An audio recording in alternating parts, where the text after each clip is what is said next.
Bismillahirrahmanirrahim. Kabajamtoota hordoftoota guyyaarraa kan nuti argamu godina Buunoo Beddellee aanaa Diddeessaa ganda calloo jedhamu keessatti argamna.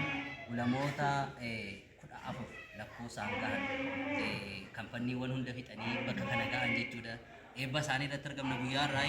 san keessaa eebbifamaa tokko Sheekh Badiru Aliyyi waan jedhan qabalee mee Sheekh Badiru Aliyyi guyyaarraa gahuudhaaf maatii hundi dhagahamne.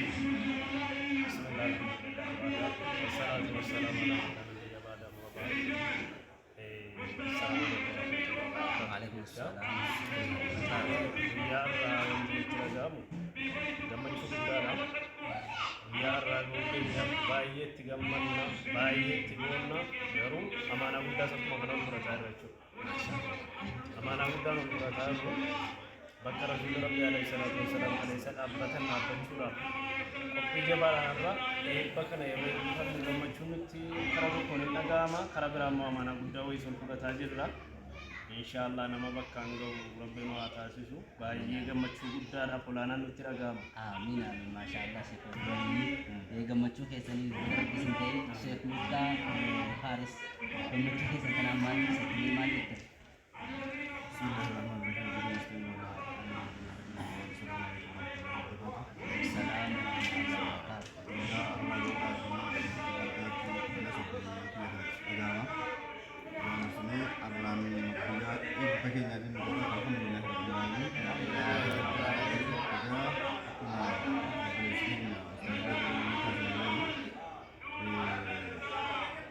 Guyyaangu yaa gammachuuti dubbii saammoo yeroo saranii amaana guddaa fudhachuu beekna barreeffamaatiin gosuma akka biyyaatti isamoo isa mitiinis gaafa keessa nagalchaa dhimmaa galatti alhamdulillah guyyaa irraa ta'uudhaaf Waalaikum salam warahmatullahi wabarakatuh. Masya Allah Ustaz Lamai array bihun kanti sa simulka karis dalagamas ni jenna kanatan sini Syekh Tahir Abdul kan berarti maju sama bulan lagi sa usulan bulan lagi sa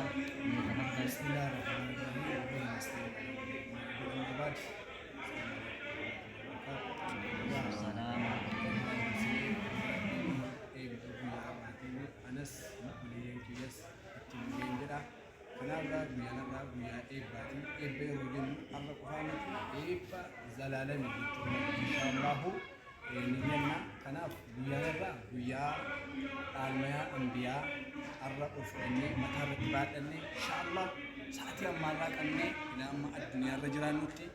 ila almaya nabi Muhammad sallallahu alaihi wasallam akan gauda kopira bulu magalatu anas kuliah kias kada guyyaa abbaatiin guyyaa gammachuu abbaatiin guyyaa eebbaatiin nu ga'uu gammadnee jirra egaa wanni nuti alhamdulillah assalaamu alaikum warahmatullahi wabarakatuh. Waalaikum salam warahmatullahi wabarakatuh. Kanatti aansee Ustaaz Sheekh Muniir eebbifama guyyaarraa mushurraa guyyaarraa mabruuk siniin jedha mee gammachuu qabdan maaliin ibsattu guyyaarraa kana keessatti. بسم الله الرحمن الرحيم الحمد لله الذي علم بالقلم علم الإنسان ما لم يعلم ثم الصلاة والسلام على رسول الله صلى الله عليه وسلم ما بعد السلام عليكم ورحمة الله وبركاته إن شاء الله قويا إباتي قويا إبكي نياجة شورا إبجتشو بيو مغاتي إبفمنو دوائنو خلال تم جتشورا ملي علميني غا أكنم نتيادو سمتي علميني أبتو من المهدي للهدي جدني فاتادا akkuma obboleessi keenya jedhee inshallah itti gaafatamummaan guddaan sanurra kaa'amaa jira nutis nama tajaajilaaf qophiidha inshallah nama ilmiin isaa mi'aawu haasaan isaa mi'aawu ilmiin isaa gabaa godhatu inshallah obboleeyyan kiyyaafis kanuman kadhaa sinis kanuman kadhattu jechuun barbaada wassalaamu alaikum warahmatullahi wabarakatuh. Waalaikum salam warahmatullahi wabarakatuh. Masyaallah rabbiitiin sirreessanii jennaa kanatti aansee Ustaaz Muhammad Alima keenya guyyaarraa Syekh Abdul Hamid mereka nanti malah temne.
rakkina namaa jechuun nama ilmii